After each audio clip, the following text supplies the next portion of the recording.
ما كاينش اللي ما كيعرفش هاد الحلوى، كتفكرنا في الطفوله. غنوجدها معكم بطريقتي، كتجي لذيذه بزاف ديال دوازاتي وكتخرج كميه كثيره. واول حاجه كناخذ 250 غرام ديال الزبده بحراره الغرفه، كنزيد عليها كاس ونص ديال السكر، كنخلط مزيان هادشي حتى يندمج.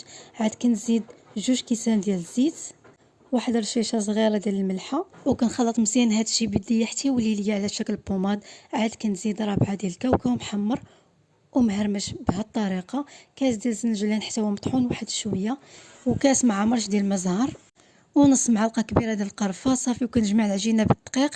هاد الحلوى ما فيهاش الخميره نهائيا. صافي العجينه كتكون مقاس حامه خفيفه، كتكون على هذا الشكل كيف ما هو واضح لكم في الصوره. صافي كندوز كنشكلها على شكل هلال اولا كنطبعها بالمرشم. غتشوفوا معايا هاد الطرق بجوج في الفيديو، الصوره كتوضح لكم كل شيء. والعجينه ما تقصحوهاش بزاف، حاولوا تخليوها على هذا الشكل باش تكون سهله في انكم تشكلوها بكل سهوله. هنا كيف كتشوفوا معايا شكلتها على شكل هلال على هذا الشكل.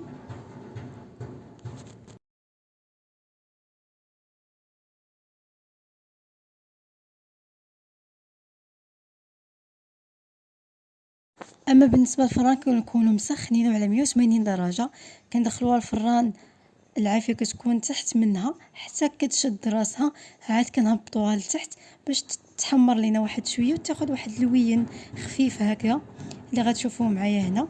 من بعد ما طابت خدات واحد اللون خفيف، وكنديرها في سكر كلاصي، كنلبسها كامله بسكر كلاصي وكنقدموها بالصحه والراحه. كتجي لذيذه بزاف وكتذوب في الفم ديال دوازاتي. جربوها وردوا عليا، ما تنساونيش من تعاليقكم الزوينه. وبالصحه والراحه، نتلاقاو ان شاء الله في فيديو جديد ووصفه جديده.